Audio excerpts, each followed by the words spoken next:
ఏమో సౌండ్ ఏమని అట్లా అంటే ఏమని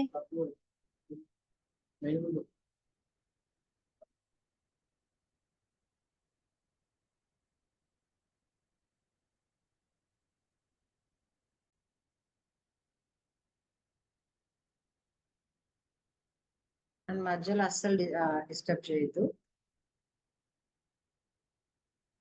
it's a very confusing topic. అంటే ఎందుకు ముందే చెప్తున్నానంటే అది నిజంగానే కన్ఫ్యూజ్ చేస్తుంది కాబట్టి.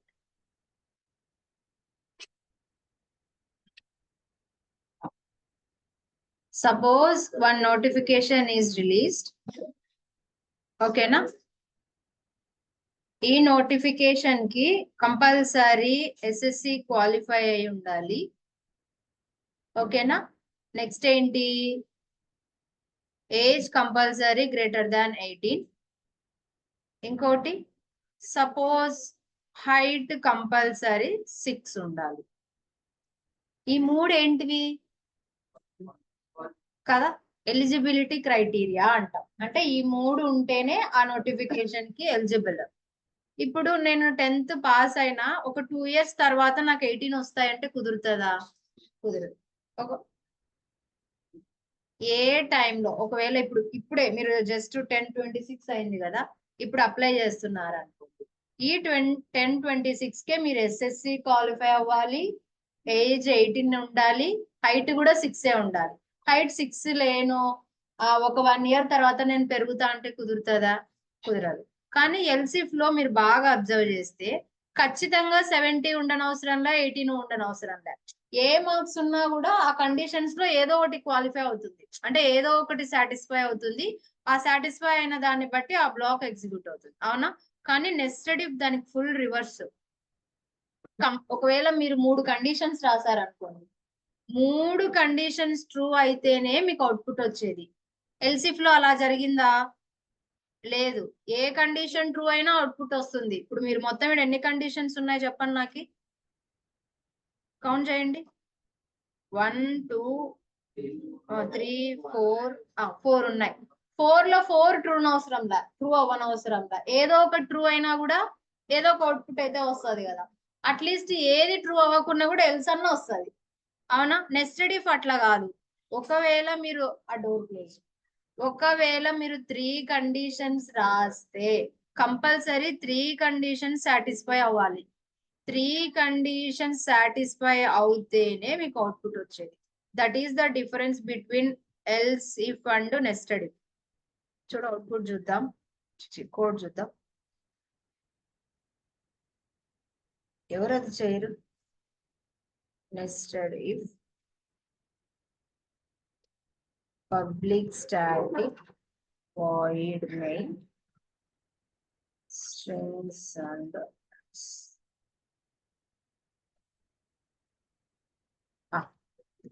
ఎస్ఎస్సిని ఎట్లా తీసుకుందామంటే పాస్ ఎంత 35, 35 into 6 220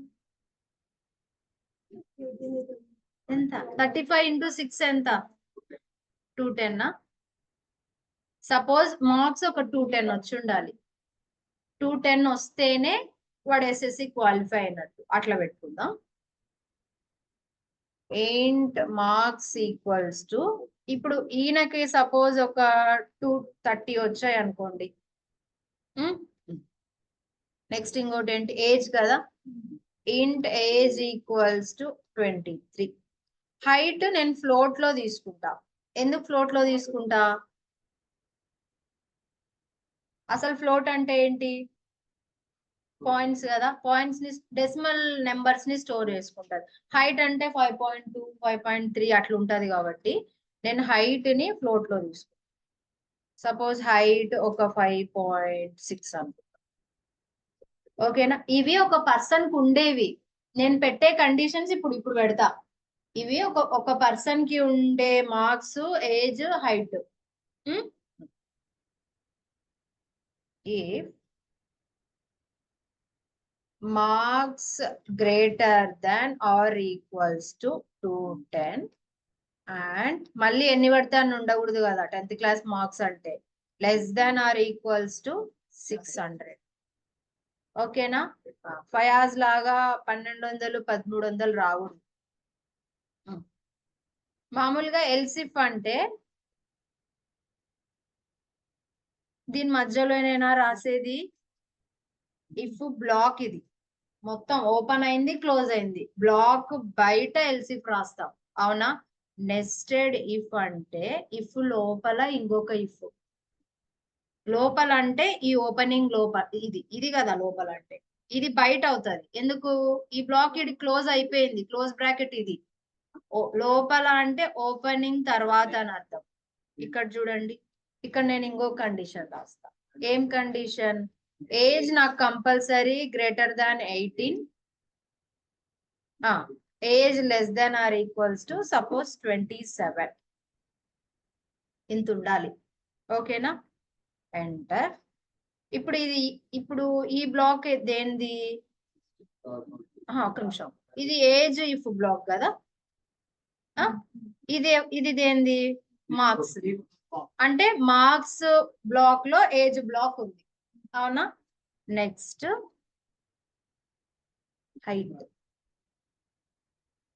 height greater than or equals to 6.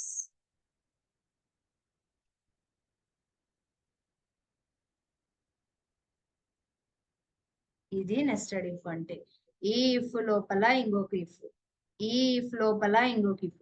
ఒకవేళ నీ దగ్గర ఇంకో కండిషన్ ఉంటే ఇంకొకటి రాసుకోవచ్చు. ఓకేనా? ఇప్పుడు ఎట్లా ప్రాసెస్ అవుతుందో ఒకసారి చూడండి. నేను దీంట్లో ఒక ప్రింటింగ్ స్టేట్మెంట్ రాస్తా.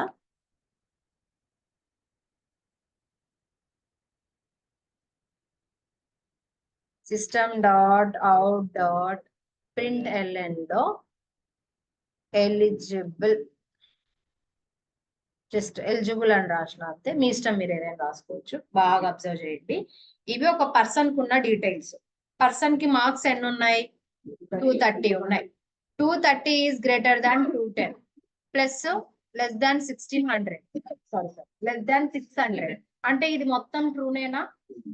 ఎంటర్ ద బ్లాక్, లోపలికి వస్తుంది. ఇంకో కండిషన్ ఉందా? ఇంకో కండిషన్ ఏంటి? Age greater than 18. ఏజ్ ఎంత? 23. 23 అనేది 18 కంటే గ్రేటర్ ప్లస్ 27 కంటే తక్కువ. ఇప్పుడు కూడా ఇది మొత్తం ట్రూనే. Enter the black. సరే, ప్రస్తుతానికి హైట్ 6 తీసుకుంటాం. 6 అనేది గ్రేటర్ దాన్ కాదు కానీ ఈక్వల్ టు 6 అంటే ఈ 3 కండిషన్స్ ట్రూనేనా? ట్రూ అంటే ఎంటర్ ద బ్లాక్ ఎలిజిబుల్. చూడండి ఒకసారి అవుట్పుట్ చూద్దాం.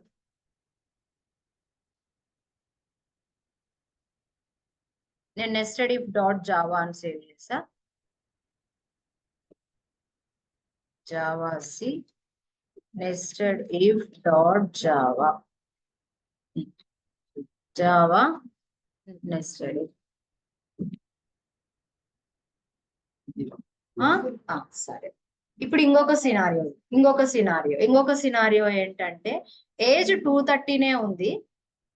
సారీ, మార్క్స్ 230 ఉన్నాయి కానీ ఏజ్ 50 ఉంది. ఒక నిమిషం స్టార్టింగ్ నుంచి వద్దాం. 230 is greater than 210, less than 600. Okay, రెండు కండిషన్స్ ట్రూ అంటే entire condition is true. Enter the block. లోపలికి వస్తే age 15 is not greater than 18 but less than 27.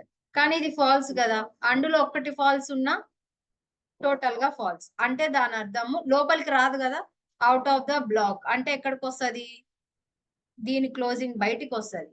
ఈ బయట ఏముంది? ఏం లేదు. కానీ అట్లీస్ట్ మనకు ఏజ్ సరిపోవట్లేదని ఒక ఎర్రర్ లాగా వస్తే బాగుంటది, అవునా? అంటే వీటికి అన్నిటికీ ఎల్సులు రాసుకోవచ్చా? రాసుకోవచ్చు. ఎట్లా రాసుకుందాం అంటే నేను స్టార్టింగ్ నుంచి చేస్తా చూడు. ఈ రెండు మర్చిపోండి, మార్క్స్ దగ్గర రండి. మార్క్స్ ఎన్ని ఉన్నాయి? 200 ఉన్నాయి. అంటే స్టార్టింగ్ కండిషన్ సాటిస్ఫై అవ్వదా? అంటే ఎక్కడికి వస్తుంది టోటల్ గా? ఇక్కడికేనా? ఈడికి వచ్చేస్తా, ఎందుకంటే దీని క్లోజింగ్ ఇదే. ఈడ ఎల్స్ రాయండి.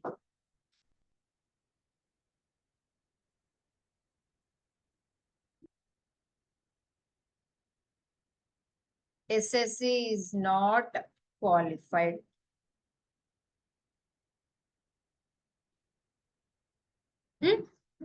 ఎల్స్ క్లోజ్ అయింది. ఇప్పుడు చూడు మార్క్స్ ఓకే 300 ఉన్నాయి. 300 is greater than 210, less than 600. Okay, enter the block. But age is not greater than 80. అంటే ఏజ్ కండిషన్ ఫాల్సా? అంటే ఇది ఎక్కడికి వస్తుంది? ఇక్కడికి. అంటే ఈడ కూడా else రాయొచ్చా?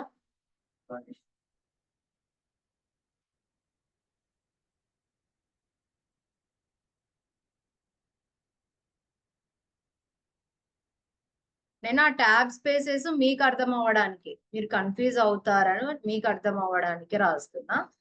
Age is not suitable అట.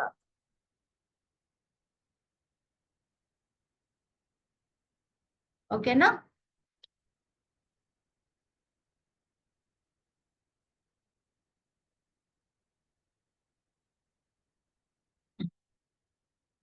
Next 300 is greater than 210. Okay, less than 600. Condition మొత్తం true. Enter the block.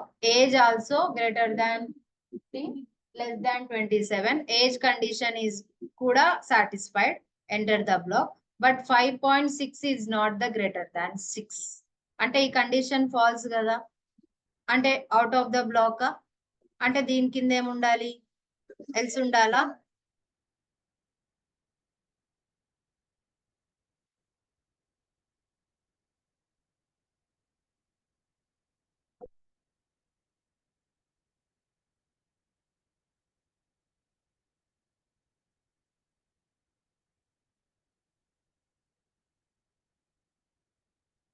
ఓకేనా? చూద్దామా, అవుట్పుట్ చూద్దామా. ఇప్పుడు అవుట్పుట్ ఏమొస్తుంది చెప్పండి. ఓకేనా?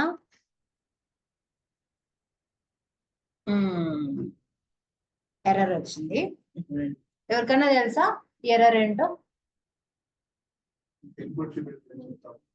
ముందు ఎర్రర్ చూడండి.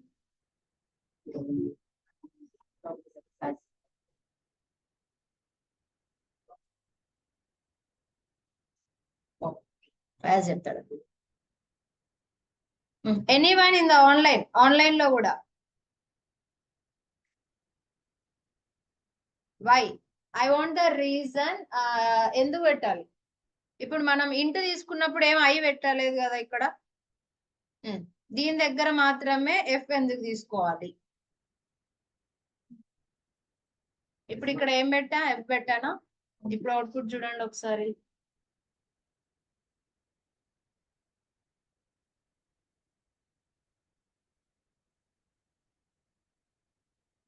ఎఫ్ పెట్టింటే కంపైల్ టైం ఎర్రర్ లేదు. కానీ ఎందుకు? నాకు రీజన్ కావాలా.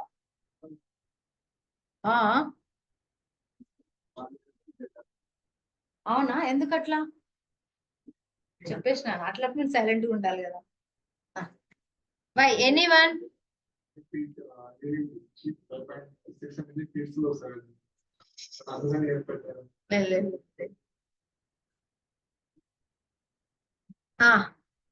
ఎవరికి తెలీదా? నేనే చెప్పానంట. ఆఫ్లైన్ వాళ్ళు చెప్తున్నారు. నాకు చెప్పింటే చెప్పాలి కదా.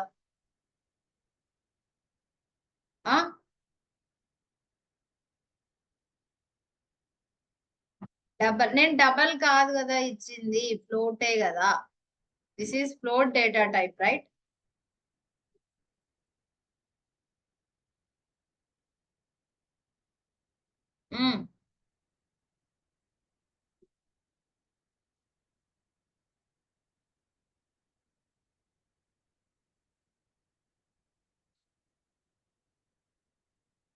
కొన్ని మ్యాజిక్స్ తెలుసా? అట్లాంటి మ్యాజిక్ కి ఇది కూడా. ఓకేనా?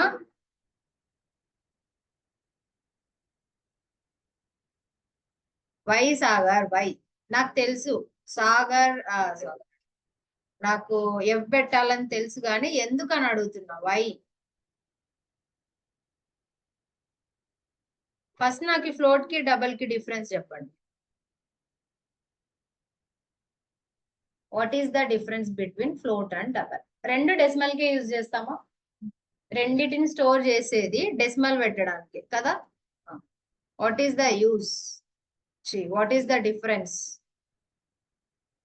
ఎందుకు తీసుకుంటది? నేను ఇటు పక్క డేటా టైప్ మాత్రం అదే ఇచ్చా కదా, ఫ్లోటే ఇచ్చా కదా. డబల్ గా ఎందుకు కన్సిడర్ చేస్తుంది? ఫ్లోట్ లో పాయింట్ తర్వాత 8 డిజిట్స్. వెరీ గుడ్, అందుకే పెట్టాలనా? రైట్, వాట్ ఎవర్, చాలా కష్టపడుతున్నారు మీరు.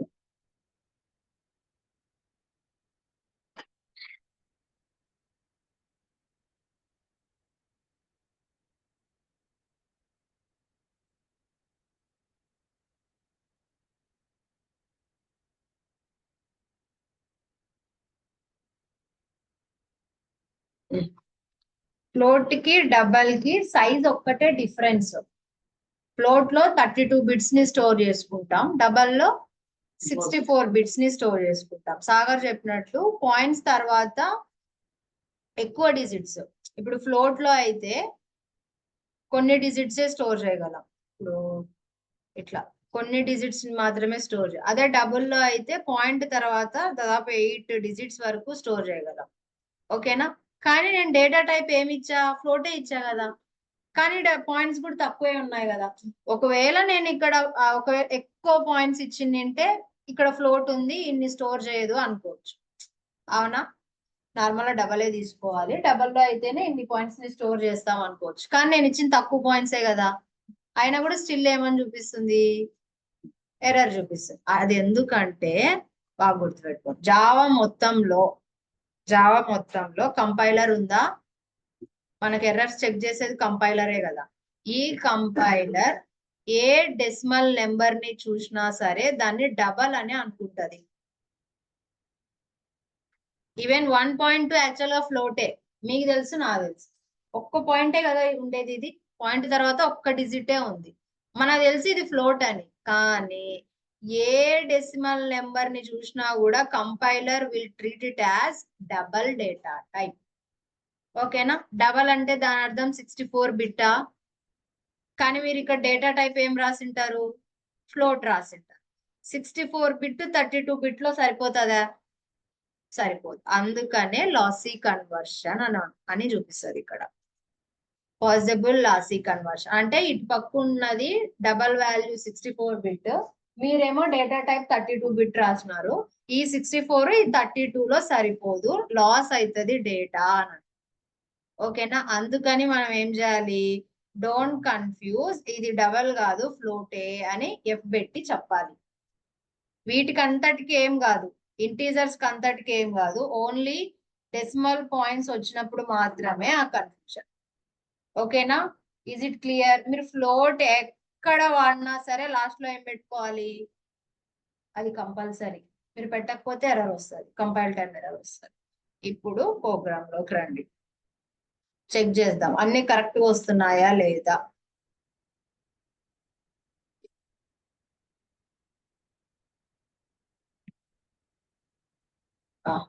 Height is not matched. ఓకేనా? అన్ని కరెక్ట్ ఇచ్చి చూద్దాం. 6 ఇద్దాం size.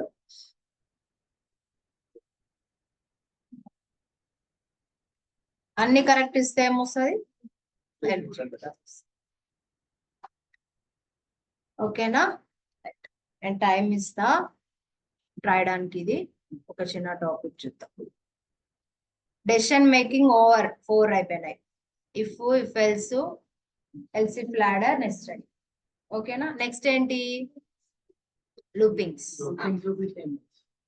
What does mean loop? Loop అంటే చెప్పండి. ఏంటి, ఎవరో మాట్లాడుతున్నారు? లూప్ అంటే ఏంటి? లూప్ ఇది చాలా మీ ఫోన్ లో కూడా మీరు యూజ్ చేస్తుంటారు. లూప్ అనే వర్డ్, లూప్ అనే యాక్షన్.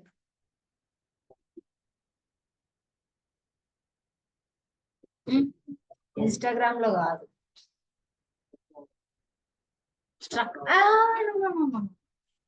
సాంగ్స్ వినేటప్పుడు ఇది యూజ్ చేస్తాం.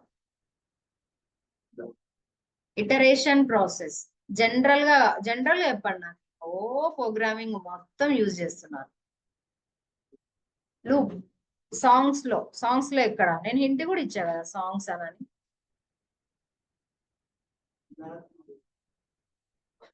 అదొక యాక్షన్, అదొక టాస్క్ లూప్ అంటే. లూప్ లో సాంగ్ వినలేదు ఎప్పుడు?